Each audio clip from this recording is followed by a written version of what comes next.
Hello, hi guys, how are you? I am Nish Tiwari. Welcomes to listeners, viewers and subscribers. Guys, कैसे हैं आप सब? मैं उम्मीद करता हूँ स्वस्थ होंगे, मस्त होंगे, अपनी तैयारी में व्यस्त होंगे। बेटा ये वीडियो प्रावैधिक कला से संबंधित है और महामैराथन सेकंड है। महामैराथन सेकंड इसलिए है क्योंकि महामैराथन फर्स्ट हो चुका था, जिसमें section A, section B, section C करा दिया गया था।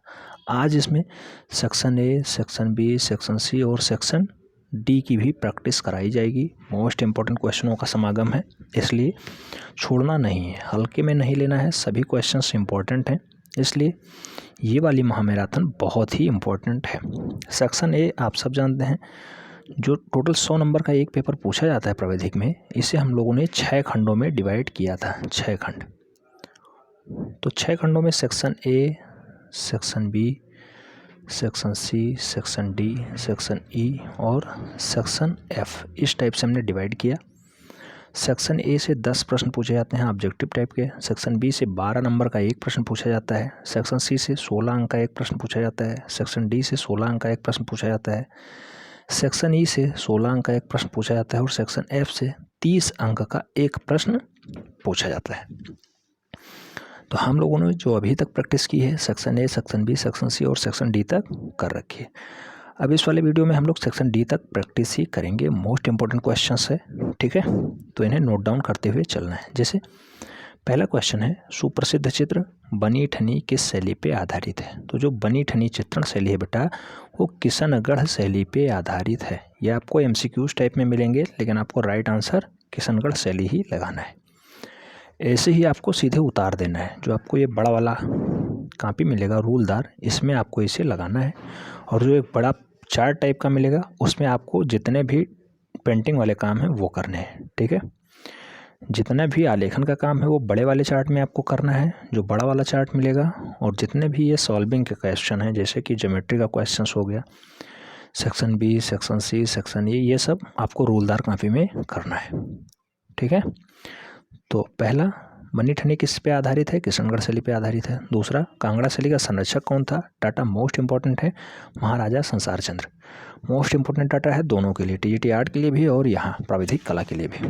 नेक्स्ट क्वेश्चन नंबर 3 की बात करते हैं। 3 में पूछा गया है, बोधिसत्व पद्मपाणि चित्र अजंता के किस गुफा से प्राप्त होता है? बोधिसत्व पद्मपाणि जो गुफा है, मूल रूप से गुफा संख्या 1 में आधारित है, ठीक है। तो अजंता की गुफा नंबर 1 में बोधिसत्व पद्मपाणि चित्र अंकित है। नेक्स्ट, ठंडे रंग कौन से होते हैं? बेटा ठंडे रंग जो है मूल रूप से 4 होते हैं। कौन से? आसमानी, नीला, गहरा हरा और धानी।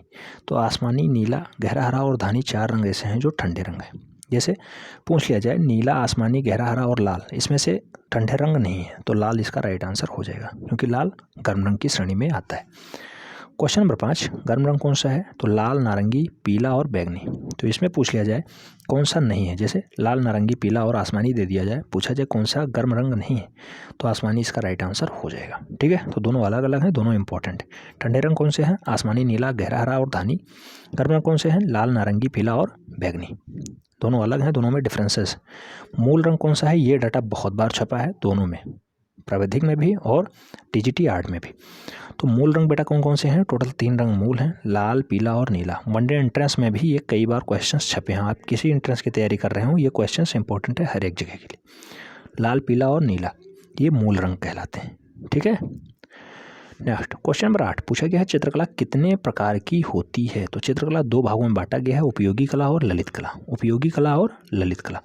जो ललित कलाएं होती हैं ये टोटल 5 टाइप की होती हैं। जैसे ललित कलाएं जो होती हैं ये 5 टाइप की होती हैं। कौन कौन सी? तो ललित कला में मूर्ति कला आता है, साहित्य कला आता है, संगीत कला आता है, वास्तुकला आता है और चित्रकला आता है। तो मूर्ति कला, चित्रकला, साहित्य कला, वास्तुकला और संगीत कला, ये ललित कलाएं हैं। टोटल 5 टाइप की होती हैं। इंपॉर्टेंट है, ध्यान रखना है, पाँचों में क्वेश्चन अक्सर बनते हैं। क्वेश्चन नंबर 10 पूछा गया है, अजंता गुफा की खोज किसने की थी? तो सर जेम्स ने की थी। जनरल सर जेम्स ने अजंता गुफा को खोजा था। इंपॉर्टेंट है दोनों के लिए, ठीक है। क्वेश्चन नंबर 11 पूछा गया, मुगल चित्रकला का मुख्य संरक्षक कौन था? तो मुगल चित्रकला का जो संरक्षक था वो जहांगीर था, जबकि मुगल जो है वंश की नींव किसने डाली है? बाबर ने डाली है, बाबर, ठीक है। बुलंद दरवाजा का निर्माण किसने करवाया था? अकबर हो जाएगा राइट आंसर। सबसे ज़्यादा हिंदू चित्रकार किसके शैली में थे या किसके शासनकाल में थे? तो वहाँ भी अकबर ही आएगा राइट आंसर, अकबर आएगा, ठीक।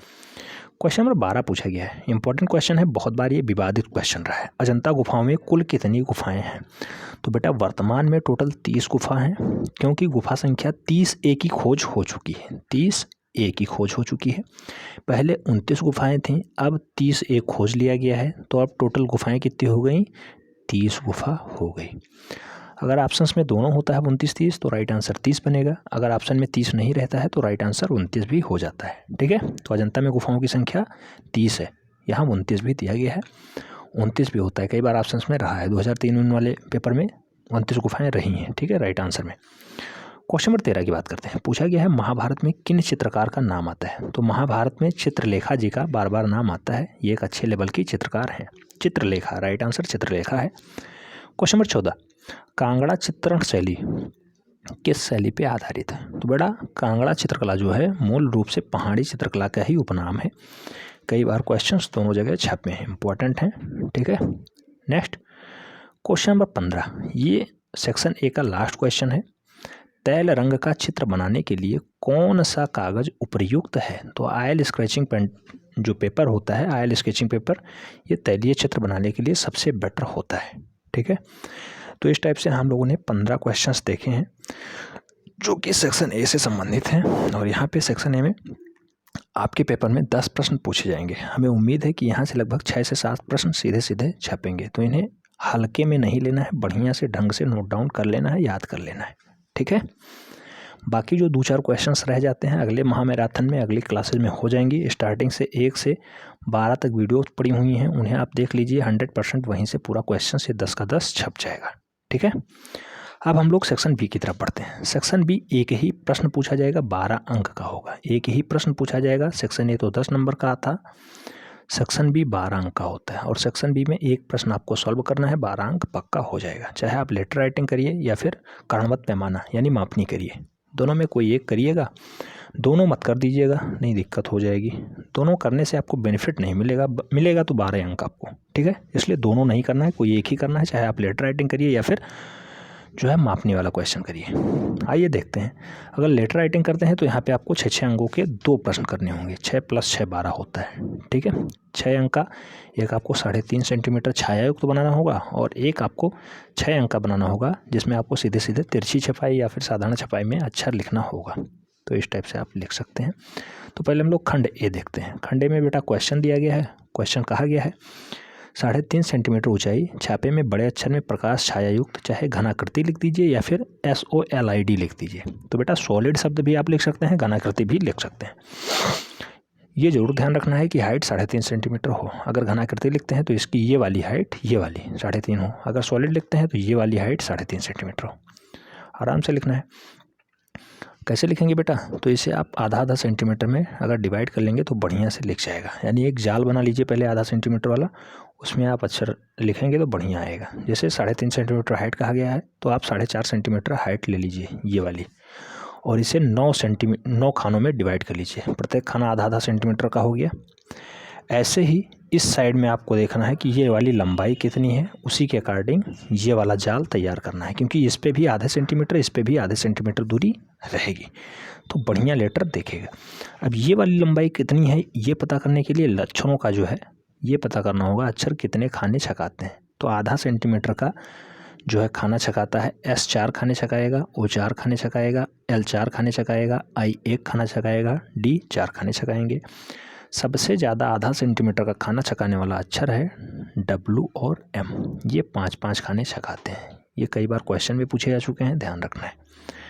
ठीक है, तो इस टाइप से आप पता कर सकते हैं कि SOLID में कितने खाने आते हैं। प्रत्येक के बीच में एक एक खाना और जोड़ लेना है जिससे अक्षर साफ और सुथरा दिखे। तो इस टाइप से 3 2 5 1 6 अगर खाने और जोड़ लिए जाएँ तो टोटल काम हो जाएगा। तो 6 ये जोड़ देना है, 4 10, 4 14, 1 4, 14 4 18, 1 19, 19 और 4 23। तो इस टाइप से टोटल 23 खाने आए। तो अगर 23 खाने हमें दर्शाने हैं तो 11 दूना 22 1 23, 11.5 सेंटीमीटर की लंबी रेखा हमें खींचनी होगी। 11.5 सेंटीमीटर रेखा ये वाली खींचनी है और ये वाली 4.5 सेंटीमीटर लंबी रेखा खींचनी है। 11.5 को 23 भागों में बांटना है आधा सेंटीमीटर में, इस टाइप से। ठीक है, 23 भागों में। और जो ये वाली रेखा है 4.5, इसे 9 भागों में बराबर बांट देना है इस टाइप से। अब ये आपका बढ़िया जाल कंप्लीट हो गया।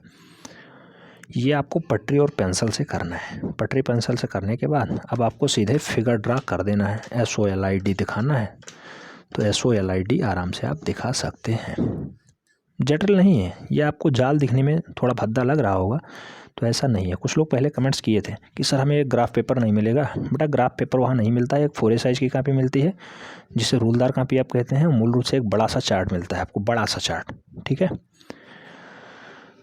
2 ही काम होता है, दोनों पे आपको रोल नंबर अंकित करना होता है और दोनों पे आपको पेपर सॉल्विंग करना होता है। जितने आलेखन वाले काम है बड़े वाले से पेपर पे आप करेंगे और जितना इसका काम है वो इस पे आप करेंगे, ठीक है। तो आइए अब सॉलिड लिखते हैं। तो आधा सेंटीमीटर में आपको दर्शाना है, SOLID आपको दर्शाना है। तो S इस टाइप से हो जाएगा, OL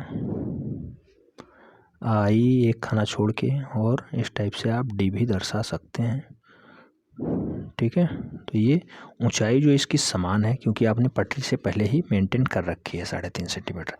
तो आधा सेंटीमीटर खाना ऊपर छोड़ दीजिएगा, आधा सेंटीमीटर नीचे छोड़ दीजिएगा, क्योंकि आपने हाइट जो है 4.5 सेंटीमीटर रखी है। तो ये जो अभीष्ट आपने अक्षर लिखा ये आपका 3.5 सेंटीमीटर ही हो जाएगा। और इस टाइप से आपने टोटल कितनी रेखाएँ खींची? 23 लाइनों में खींची थी 11.5 सेंटीमीटर की रेखा। तो आधा सेंटीमीटर इधर छूट जाएगा, आधा सेंटीमीटर इधर छूट जाएगा, आपका 10.5 सेंटीमीटर में आराम से सॉलिड लिख जाएगा, ठीक है। ये सब आपको कुछ नहीं करना है, बस केवल आपको जाल मेंटेन कर लेना है। सबसे पहले कितने खाने छकाते हैं और जाल के अकॉर्डिंग बस आपको लेटर फिटअप कर देना है, ठीक है। तो इसकी प्रैक्टिस आप 3 से 4 बार कर लेंगे, हो जाएगा, कोई जटिल प्रोसेस नहीं है, ठीक है। अगर ये कम समझ में आ रहा है, आराम से आप मापनी की तरफ बढ़िए। मापनी बहुत आसान भाषा में समझा दे रहा हूँ, ठीक है। समझने का प्रयास करिएगा तो आसान भाषा में ये भी है, आसान भाषा में वो भी ही रहेगा, ठीक। तो इस टाइप से सॉलिड से आपका 6 अंक पक्का हो गया। खाने की काउंटिंग होती है, कितने खाने आते हैं। तो सभी अक्षर 26 अक्षर होते हैं इंग्लिश में, और 26 में ज़्यादातर अक्षर जो है 4 खाने छकाते हैं। W और M जो है ये 5 खाने छकाता है आधा सेंटीमीटर का। I हो गया इसी टाइप से जो है, I ही ऐसा अक्षर है लगभग जो 1 खाने छकाता है, ठीक है। तो I 1 खाना छकाएगा। जो सीधी रेखा वाले हैं वो लगभग 1 ही खाना छकाते हैं। J हो गया ये भी 4 खाने छकाएगा, L हो गया ये भी 4 खाना छकाएगा, ऐसे ही A हो गया ये भी 4 खाना छकाएगा। तो इस टाइप से खानों से काउंटिंग से ये बेनिफिट होता है कि हम जब लेटर राइटिंग करते हैं तो हमें ये नहीं होता है कि इतनी लंबी रेखा खींचें, ये फिक्स हो जाता है कि इतनी सेंटीमीटर लंबी रेखा खींचेंगे तो काम हो जाएगा। अब ये वाला काम जो है ये सेक्शन बी का आता है। सेक्शन बी का पार्ट जो ये आलेखन का काम हो गया। तो ये आलेखन का काम आप मूल रूप से जो बड़ा वाला आपको चार्ट मिलेगा उस पर करना है, ठीक है। तो इसे डाल दीजिएगा सीधे प्रश्नोत्तर नंबर या आंसर राइटिंग नंबर 2 का ए ये हो गया। अब 2 का बी हम लोग देख रहे हैं, यानी प्रश्नोत्तर नंबर 2 का खंड खा देख रहे हैं। खंड का इम्पोर्टेंट क्वेश्चन है। खंड का कह रहा है 1 सेंटीमीटर की ऊंचाई में हिंदी अथवा अंग्रेजी छपाई में तिरछी रेखा में लिखना है।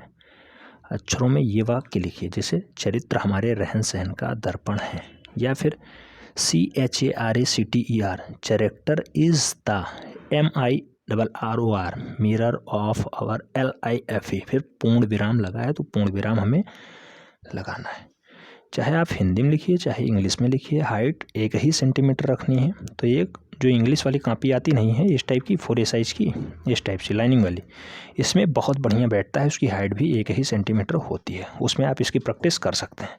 4 से 5 बार प्रैक्टिस कर लेंगे, हो जाएगा। लेटर राइटिंग कोई टफ नहीं है, 6 अंक यहाँ भी आपको मिल जाएंगे, ठीक है। तो कैसे करना है, जैसे कुछ लोग अब यहाँ कन्फ्यूज होंगे कि सर हिंदी में लिखेंगे तो ये जो बीच वाला यही रेखा 1 सेंटीमीटर है या पूरा। तो मैं पुनः बताता हूँ, पूरी रेखा ये 1 सेंटीमीटर है, ठीक है। क्योंकि कभी मात्रा ऊपर चढ़ाना होता है हिंदी में, कभी मात्रा नीचे भी चढ़ाना होता है, इसलिए पूरी रेखा 1 सेंटीमीटर होती है। और इस टाइप से आप दर्शाएंगे तो आपको 100% नंबर मिलेगा। नेक्स्ट ज़्यादा बढ़िया है, आप इंग्लिश में लिख दीजिए। इंग्लिश में ये ध्यान रखना है कि कौन सा अक्षर कैपिटल है कौन सा स्मॉल है। जैसे सी यहाँ पे कैपिटल था तो सी यहाँ पे कैपिटल में लिखा जाएगा। तो चैरेक्टर CHARACTER चैरेक्टर, फिर थोड़ा सा स्पेस दीजिए, IS is the mirror of our life हो गया। यहाँ पे फुल स्टॉप कर देना है। आपका 6 अंक पक्का हो गया। बस कुछ नहीं करना है, पटरी उठाइए, सीधी सीधी 4 रेखाएं खींचिए वहाँ पे आराम से, और इधर खंड वाइज डिवाइड तो करना नहीं है, सीधी आपने रेखा खींची और सीधे आपने लिखना स्टार्ट कर दिया। ठीक है, तो सीधी रेखा आप खींच के 4 रेखाओं में 1 सेंटीमीटर हाइट लेके और लिखना स्टार्ट कर सकते हैं। जैसे कैरेक्टर कहा गया था, आराम से आप कैरेक्टर लिख सकते हैं, C, फिर HARACTER,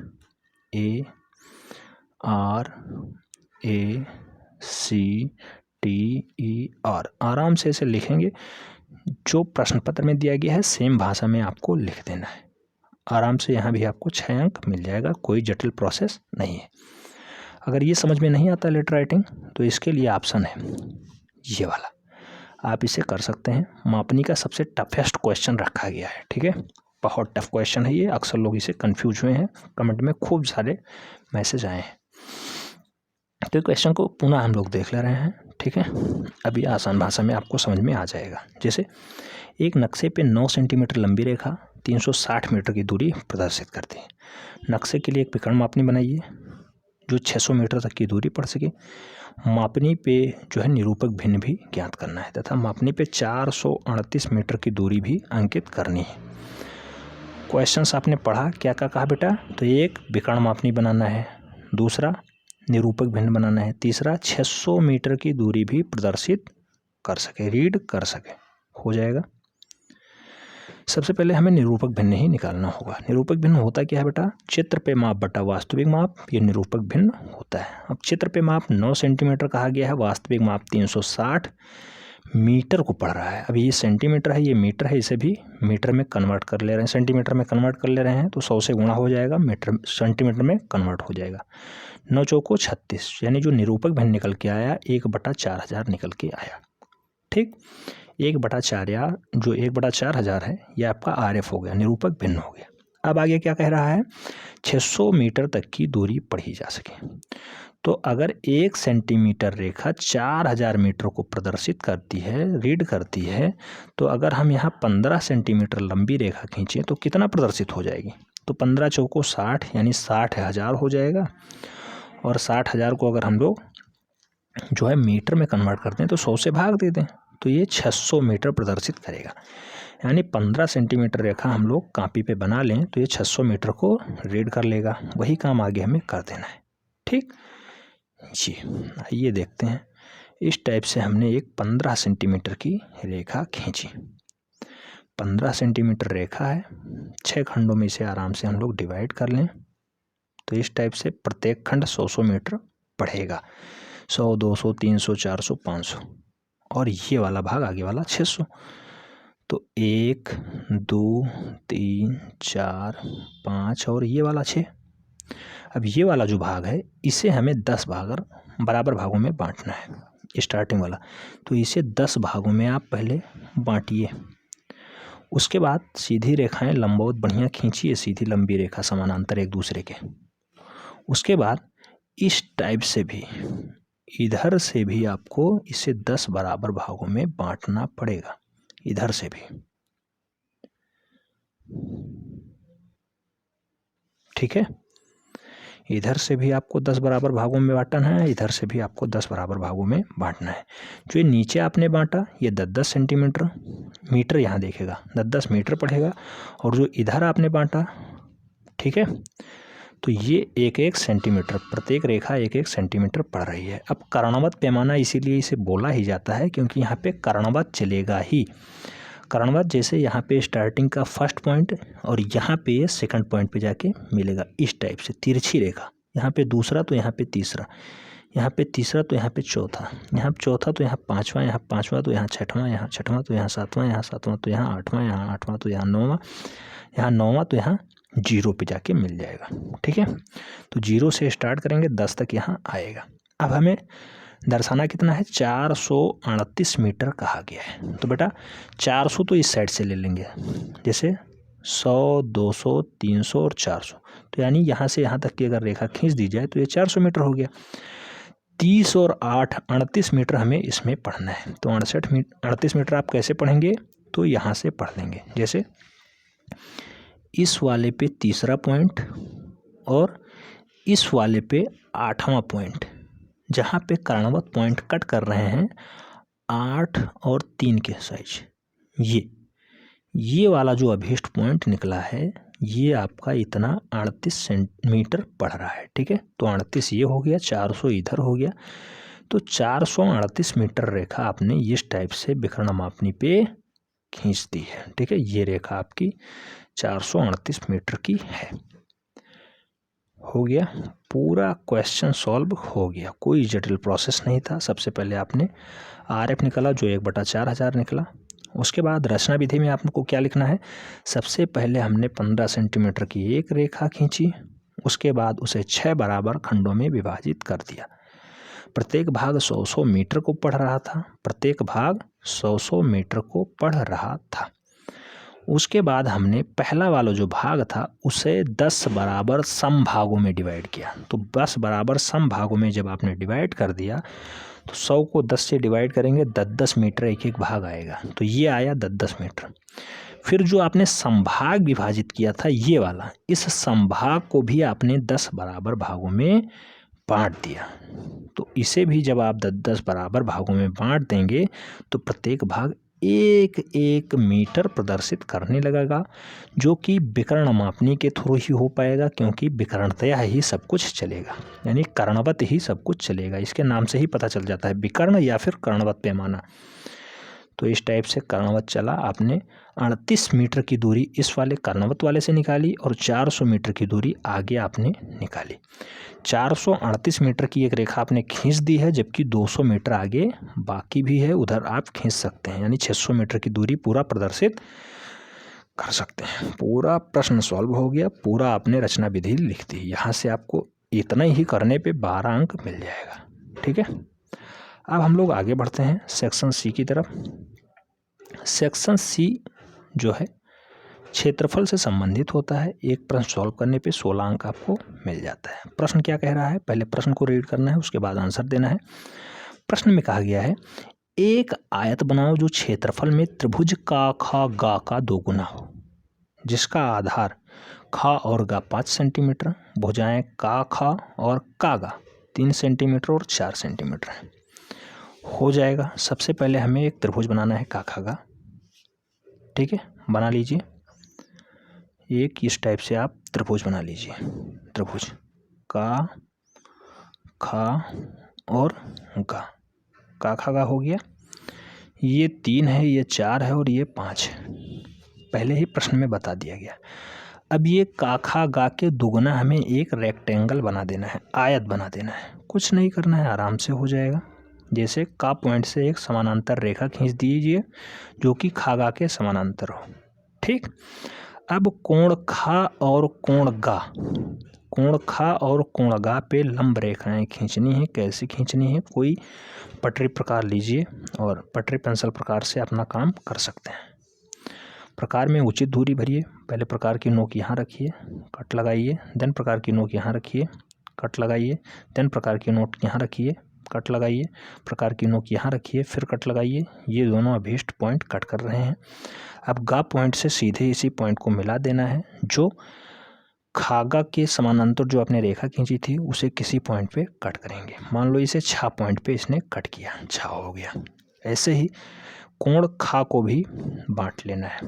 कट कीजिए, डिवाइड कीजिए, आराम से पॉइंट निकल के आया, सीधे मिला दीजिए, जो कि चा पॉइंट पे कट कर रहा है। अब आपने जो त्रिभुज बनाना है वो त्रिभुज का निर्माण कर दिया। कैसे, खा गा और ये चा और ये छा। तो इस टाइप से आपने जो आयत बनाया, रेक्टेंगल बनाया, उसका नाम हुआ चा छा खा गा, जिसका एरिया त्रिभुज का खा गा के दोगुने के बराबर है। ठीक, इतने काम कर देना है, इतने रचना विधि में आपको दर्शा देना है। रचना विधि कैसे लिखेंगे, सबसे पहले हमने एक त्रिभुज बनाया जिसे का खा गा के नाम से रखा। ख और गा आधार रेखा थी, का और खा जो है 3 सेंटीमीटर, जबकि गा और का 4 सेंटीमीटर रखा गया। बिंदु का पे एक समानांतर रेखा खींची जो कि खा और गा के समानांतर थी। ठीक है, ये इसके समानांतर हो जाएगी और जो खा और चा निकलेगी ये इसके समानांतर हो जाएगी। जैसे इस टाइप से आपने फिगर बनाया, ये समानांतर इसके है, ठीक है। और ये वाली जो रेखाएं हैं ये समानांतर इसके हो जाएगी, चा और छा, खा और गा के समानांतर। तो खा गा समानांतर है छाछा के, जबकि खा छा समानांतर है गाचा के, ठीक है। आपने आयत बना दिया, रचना विधि लिख दी, 16 अंक आपका पक्का हो गया। कोई एग्जामिनर बैठेगा आपको 16 ही अंक देगा। ये आपको रूलदार कापी में करनी है, जो आपको इस टाइप से रूलदार कापी मिलेगी उसमें ये सॉल्विंग करना है। नंबर आपका पक्का हो गया। अब हम लोग आगे बढ़ते हैं, अनुविच्छेद एवं उत्च्छेद से संबंधित एक क्वेश्चन करते हैं। 16 अंक यहाँ से भी आता है। ये सेक्शन डी का पार्ट है, सेक्शन डी का पार्ट है। एक प्रश्न पूछा जाता है उत्च्छेद अनुविच्छेद से, आराम से कर सकते हैं, 16 अंक ले सकते हैं। जैसे क्वेश्चन में कहा गया है, एक शंकु का, शंकु पे भी आता है अनुविच्छेद उत्च्छेद, गोला पे भी आ जाता है, आयत पे भी आ जाता है, वर्ग पे भी आ जाता है, त्रिभुज पे भी आ जाता है, सभी पे क्वेश्चंस बने हैं, सभी पे सॉल्विंग करेंगे।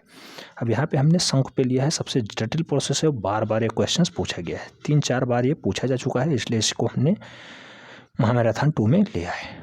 क्वेश्चन कहा गया है, शंकु का अनुविच्छेद तथा उत्च्छेद कीजिए जिसकी क्षैतिज समतल से 45 डिग्री का कोण बनाता हो तथा ऊर्ध्वाधर समतल पे समानांतर हो। शंकु का आधार व्यास 4 सेंटीमीटर एवं ऊंचाई 5.5 सेंटीमीटर है। हो जाएगा बेटा। सबसे पहले क्षैतिज रेखा खींचिए, उसके बाद क्षैतिज समतल और ऊर्ध्वाधर समतल दोनों रेखाएं एक साथ बेटा आप खींच लीजिए इस टाइप से।